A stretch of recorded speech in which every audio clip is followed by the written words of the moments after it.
No Place for Bravery on paper seems like a game I would enjoy. It takes from other Souls-like games in its design concepts, and I generally enjoy Souls games. However, it feels to me like Glitch Factory wasn't exactly sure what kind of game they wanted to make, so it became a mess of concepts. Some things work beautifully, while others feel broken and messy. When those things meet in the middle, it becomes garbled and difficult to understand their intentions.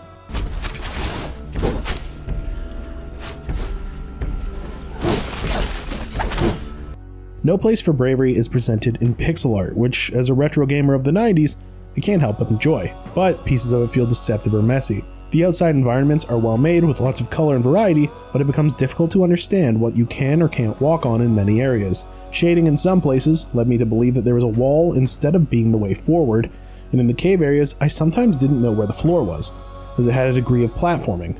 This became an issue during some encounters. The pixel style reminded me a lot of a game called Uncanny Valley, and when you look at the major themes of No Place for Bravery, the connection extends beyond looks. Character sprites for the main cast are decently recognizable, while monsters and other NPCs are very cookie cutter and lack personality. An entire screen of NPCs in town has the same NPC about 15 to 20 times. Monsters are the same way, recycling the same designs repeatedly, with only a slight color change to signify their difference. The presentation is extremely gory, with bodies getting dismembered, heads severed, and various other graphic deaths.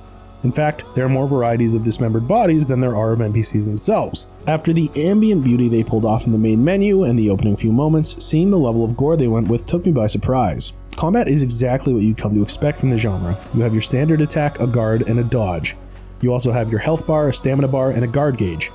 While the other two are what you expect, the guard gauge acts slightly strangely. Its primary function is as a stagger gauge, stunning you or the enemy if the gauge is depleted. The indicator is depleted by taking damage, repairing an attack with a well-timed guard. However, your guard gauge will deplete if you guard attacks for too long. While it does recover over time, it's at a much slower rate than your stamina. This makes more significant encounters, which can be frequent and quite challenging to maneuver. Because every animation you do, whether attacking, guarding, or dodging, has a wind-up. This becomes the most significant problem.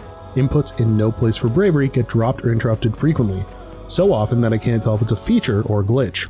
Significant encounters are not only mechanically annoying, but can actively set you up to fail at any given moment. More challenging enemies and bosses are another breed entirely.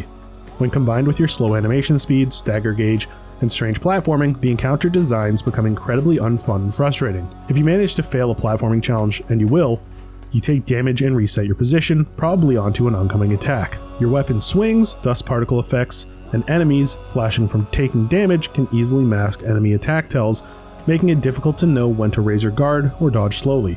And none of your attacks can be cancelled by your enemy or dodge, so you fully commit to each action you take. In a room full of projectiles and enemies advancing on you, combat scenarios become pure chaos and often unfun as you get stunned into death. Like other Souls-like games, you have checkpoints all over the place, and resting at one will reset enemy spawns. You can also use these checkpoints to learn skills, which are confusing as they cost you coins and special items to learn that skill. The coin cost is very low, so there's almost no point in having the coin cost at all. The skills themselves do nothing to tell you how to use them, and you don't assign them. You don't gain new armor, you don't upgrade your stats. The entire combat design feels lazy and confusing. However, I can say that the devs wanted to make a psychological horror game. The amount of gore, the sound design, and everything about the main character's story lean wholly into horror.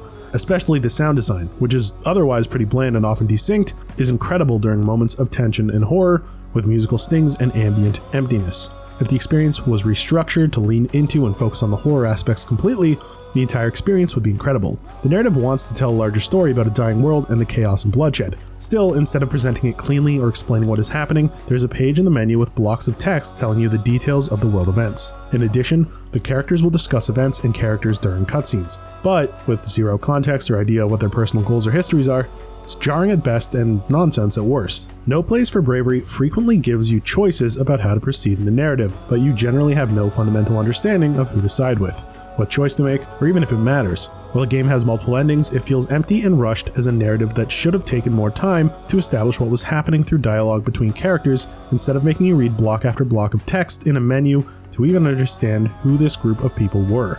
No Place for Bravery, while visually interesting on the surface, is left shallow and clunky. The combat is choppy and frustrating, the stage design is confusing with perspective, enemies and other NPCs lack personality, and the majority of the sound design is unbalanced and often desynced from the actions on screen. However, it excels as a psychological horror experience. The entire game would have been much improved if they focused on that. While the experience only lasted about 10 hours, it wasn't an amount of time I'd say I enjoyed. Noisy Pixel is giving No Place for Bravery a 3 out of 10. Thanks for watching. Please be sure to check out the full review at noisypixel.net.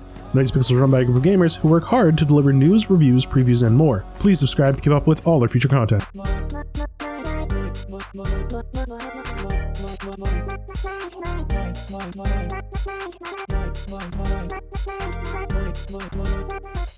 Noisy Pixel.